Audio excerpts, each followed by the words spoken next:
Professora, com esse conceito amplo que a senhora apresentou para a gente, a senhora coordena o grupo Teoria da Filologia, que é hospedada aqui no IDEA, e propõe, né, reflexões sobre os fundamentos, faz esse aprofundamento sobre os parâmetros da filologia. Quais são as principais questões, que a gente pode chamar de questões, ou posições, reflexões, que orientam as discussões do grupo que a senhora comanda, coordena aqui no IDEA? Uma boa pergunta.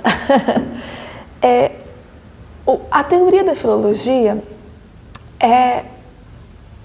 ela é dedicada às premissas que orientam a prática filológica, a prática com o texto, né? Então, em primeiro lugar, nós tomamos consciência das diversas abordagens utilizadas na relação com o texto. Isso envolve as metodologias que têm sido abordadas na lida com o texto. Então, por exemplo, agora está muito em voga, inclusive na América Latina, o método intertextual, né? Um método que surge nos estudos linguísticos e literários, que foi aplicado à filologia clássica, sobretudo a partir de trabalhos seminais da década de 80, do professor Gianbaggio Conti,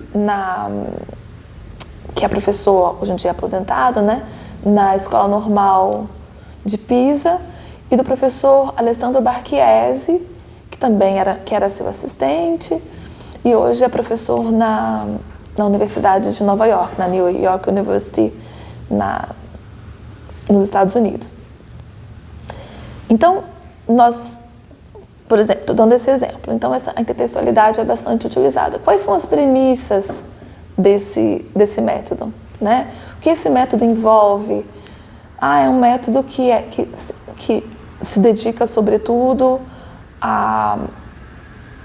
que tem como ponto fundamental a figura do leitor, né?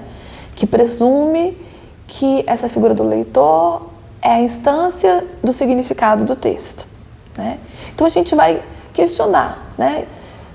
Em que medida esse leitor, mas o que define essa categoria de leitor?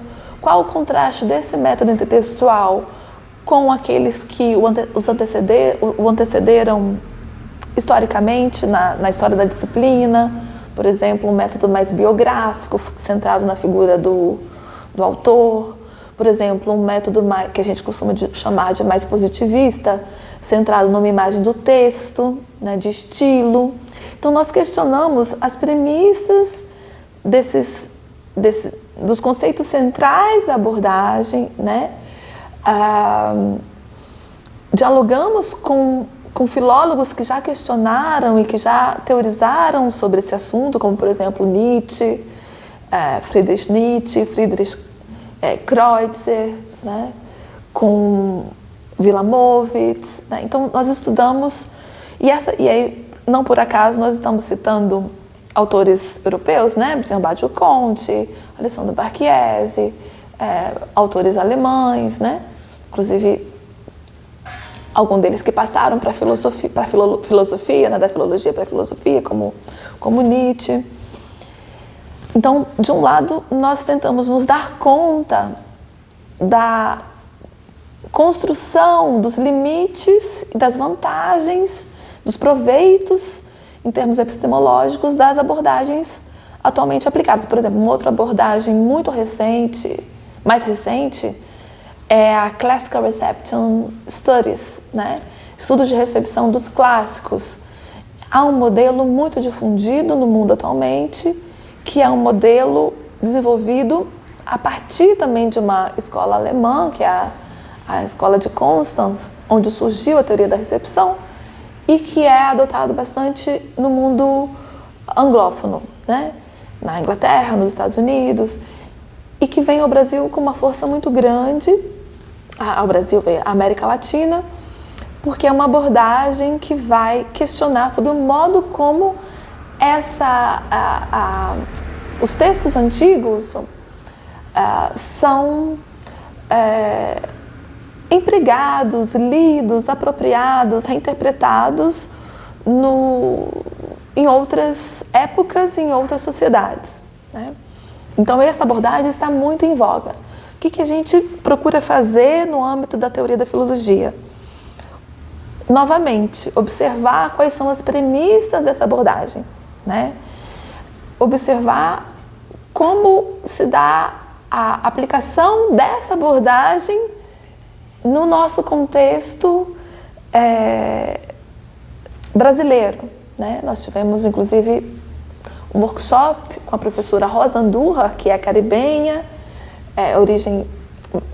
origem mista, né? Ela é caribenha, nascida e criada nos Estados Unidos, e trabalha muito sobre o modo como os clássicos são interpretados na América Latina, sobretudo no Caribe, mas não só, aplicando essa metodologia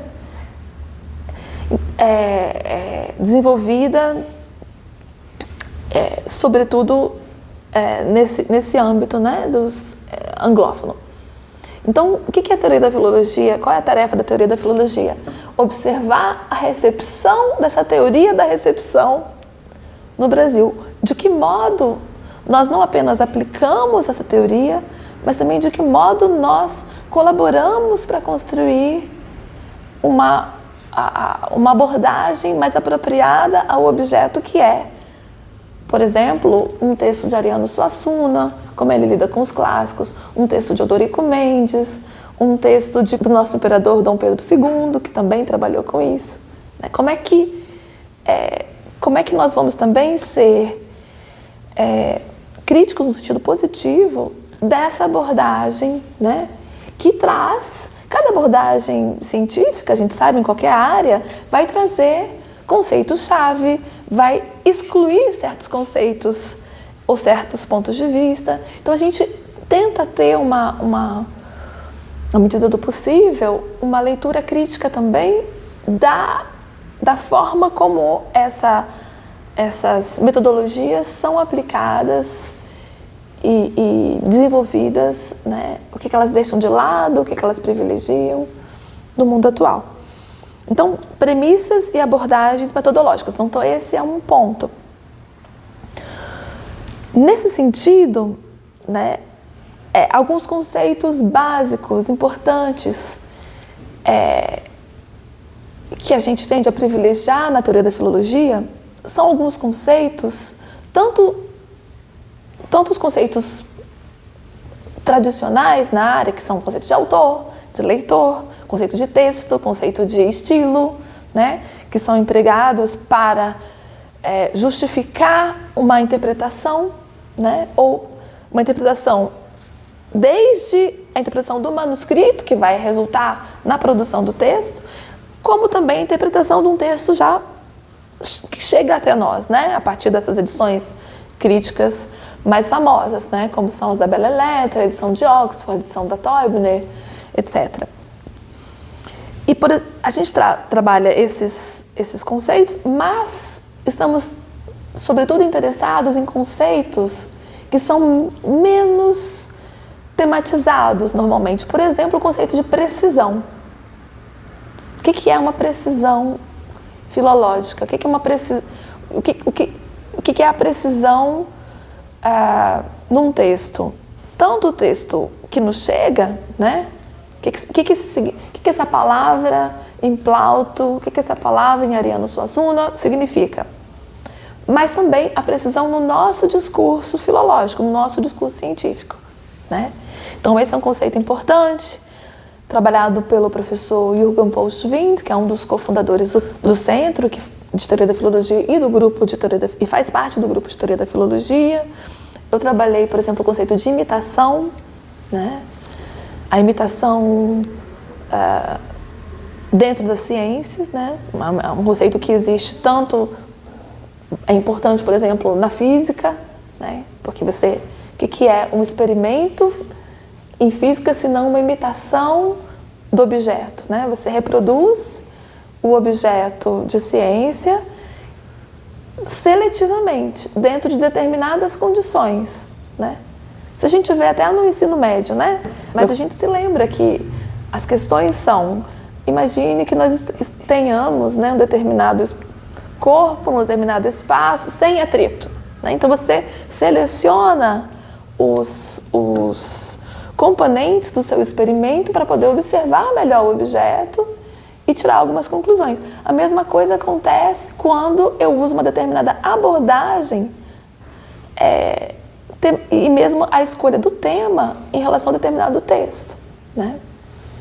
Então, as ciências, elas se constroem a partir da imitação do objeto. Essa imitação é seletiva, né? E ela também segue os parâmetros, tem como parâmetro para ser científico a condição da sua reproduzibilidade. Isso está em Popper, né? Ele precisa ser reproduzível de maneira com uma pequena margem de erro, né, sob determinadas condições e chegar a determinados resultados, né, parecidos, né? Então, trabalhamos essa questão da imitação. Isso eu trabalhei num texto específico sobre filologia e imitação. Mas há outros colegas trabalharam, então eu mencionei precisão, que é um conceito trabalhado pelo professor Schwint, imitação eu trabalhei, o conceito de interpretação, né, vários trabalhos, o conceito de imaginação, né, que frequentemente costumo dizer, a imaginação ela é nociva à ciência, né? Ela pode ser nociva, porque a gente precisa de resultados objetivos, né? Mas em que medida a imaginação faz ou não parte das ciências em geral e da ciência filológica, né? Então, são dentro dessas premissas, no estudo dessas premissas e dessas abordagens, procuramos, então, perceber que palavras estão sempre ali no discurso científico dos filólogos, né? E normalmente também em outras ciências. E procuramos tentar ver uma história desse conceito, né? O que significa a imitação dentro dessa ciência, ou das ciências em geral. Em geral, a gente trabalha com histórias desses conceitos também, dentro e fora das ciências específicas que a gente trabalha. Então tem imitação, ilusão, imaginação, espanto, acaso, de um lado. De outro lado, nós nos interessamos pela relação com as outras ciências, porque na relação, eu mencionei a física aqui, né? Poderia mencionar, por exemplo, a biologia, né? Recentemente, em alguns anos, eu tive acesso a um texto, posso depois passar um texto do professor Glenn Most, em coautoria com uma bióloga, que era diretora do Max Planck Instituto de História da Ciência de Berlim. E nesse texto, essa bióloga e ele, historiadora da ciência, né, os dois historiadores da ciência, Glenn Most, filólogo, eles demonstram como o chamado estema, que é a árvore dos manuscritos, uma árvore que o filólogo, é uma metodologia conhecida sobretudo a partir do filólogo Lachmann, filólogo alemão, que era de agrupar os manuscritos tentando estabelecer uma genealogia, né? Tentando escolher quais seriam os manuscritos que teriam gerado os outros manuscritos do mesmo texto. Então, se constrói uma árvore dos manuscritos, né?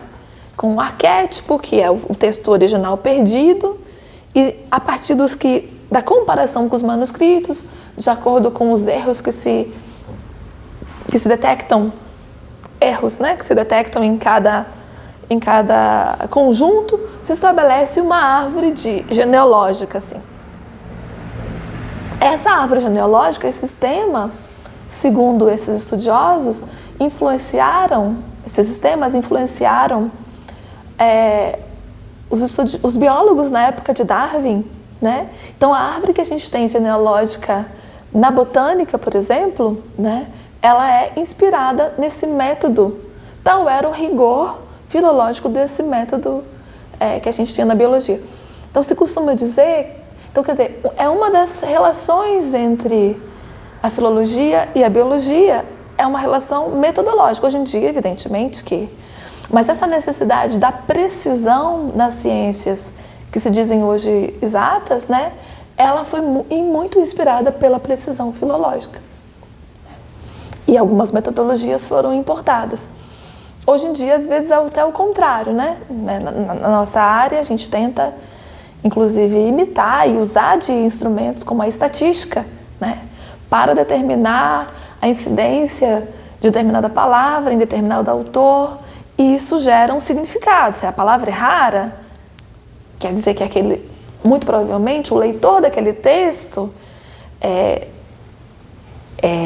receberia aquela palavra de uma maneira especial, né?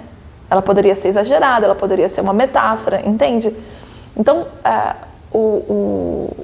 nós usamos de instrumentos de outras áreas, das áreas exatas também. A gente tende a enfatizar o diálogo, né, entre uma e outra área do saber, né?